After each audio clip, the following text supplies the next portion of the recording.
නගරය කියන්නේ හරිම අමුතු තැනක්.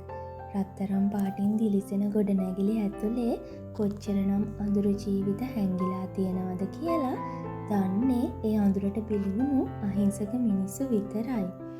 කොටුව ස්ටේෂන් එකෙන් බහැපු දවසේ මගේ හිතේ තිබුණේ එකම එක හීනයක් විතරයි. කොහොම හරි රස්සාවක් කරලා මගේ අම්මවයි නංගිවයි ජීවත් කරවන එක. තාත්තා නැති වුණාට පස්සේ මුළු පවුලෙම බර පැටවුනේ මගේ කරපිටට.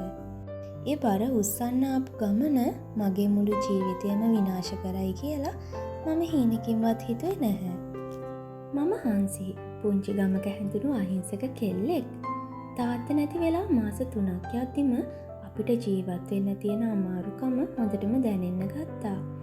ඊතර වේලක් කැල වේලක් බඩගින්නේ ඉද්දි නංගි ඉගෙන ගන්න පොත් ටික ගන්න සල්ලි නැතුව අඬද්දි මට හිතුනේ එකම දෙයයි. අපිව රකින්න අපේ තාත්තා කොච්චරනම් දුක් විඳින්නේ නැද්ද? දැන් මම මේ පවුල බලා ගන්න ඕනේ. තාත්තගේ 3 මාසේ දානයත් ඉවර වුණ ගමන්ම මම කොළඹ ආවා. මට වැඩ කරන්න ලැබුණේ ගාමන්ට් ෆැක්ටරි එකක. පඩිය ලොකු එකක් නොවුනත් ඒ පුංචි මුදලෙන් අම්මටයි නංගිටයි කීයක් හරි යවන්න පුළුවන් වුණා. ඒ තමයි මගේ සතුට.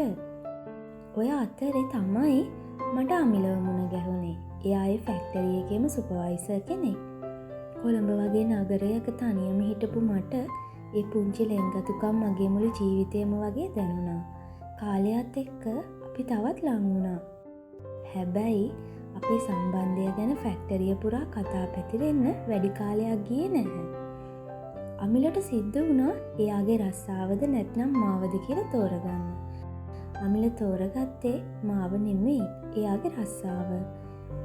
ප්‍රශ්නය තවත් දුර නොයන්න මට ෆැක්ටරියෙන් අයින් වෙන්න සිද්ධ වුණා.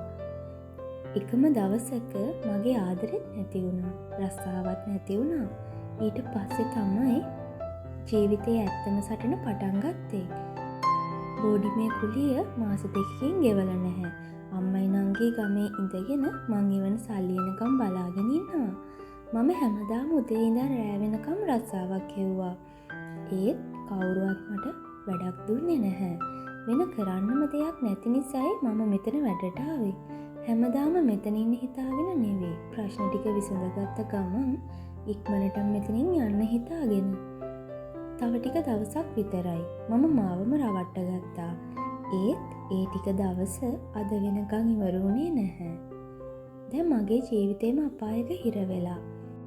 හැමදාම රැට නන්නා දුනන මිනිස්සු ඉස්සරහා මගේ ආත්මය මිලවෙද්දී මට සිද්ධ වුණේ හැම වේදනාවක්ම හිත අස්සේ තද කරගෙන ඉන්න විතරයි. අදට මගේ තාත්තා නැති වෙලා අවුරුද්දක්. මුළු ගෙදරම නෑදෑයෝ ගමේ අයකින් පිරීලා හැමෝම hina වෙලා දානේ වැඩවලට උදව් කරද්දී මට දැනෙන්නේ මගේ හිත ඇතුලෙන් මාව පිච්චෙනවා වගේ වේදනාවක්. මගේ කෙල්ල මුළු පවුලම ගොඩගත්තා. මටයි පොඩි එකීටයි කිසිම දෙයකින් අඩුවක් වෙන්න දුන්නේ නැහැ. අම්මගේ වචන ඇහෙද්දි මට දැනුනේ දරා ගන්න බැරි තරම් වේදනාවක්. මම හිමින් කාමරයට ගිහින් තාත්තගේ පින්තූරය ඉස්සරහා වාඩි වුණා. අනේ තාත්තේ මට සමා වෙන්න. මම මේ හැමදේම කළේ අම්මවයි නංගිවයි ජීවත් කරවන්න. ඒත් ඒ වෙනුවෙන් මට මාවම නැති කරගන්න උනා. මගේ ඇස් වලින් කඳුළු වැටෙද්දී මගේ අත් දෙක හැමින්ම ගියේ මගේ කුස උඩට. ඒ රහස තාම මේ කවුරුවත් දන්නේ නැහැ. නගරය හැමෝටම හීන දෙන්නේ නැහැ. සමහරුන්ගේ හීන උදුරගෙන තමයි ඒක ජීවත් වෙන්නේ. නගරයේ තියෙන නිදහස ඇතුලේ අපේ ජීවිත පිළිගන්න ගොඩක් මිනිස්සු බලාගෙන ඉන්නවා.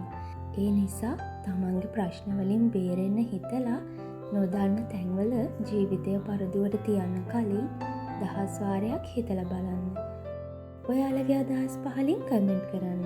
තවත් ලස්සන කතාවකින් අපි ආයෙමත් හමු වෙමු. එතෙක් ඔබට සුබ දවසක්.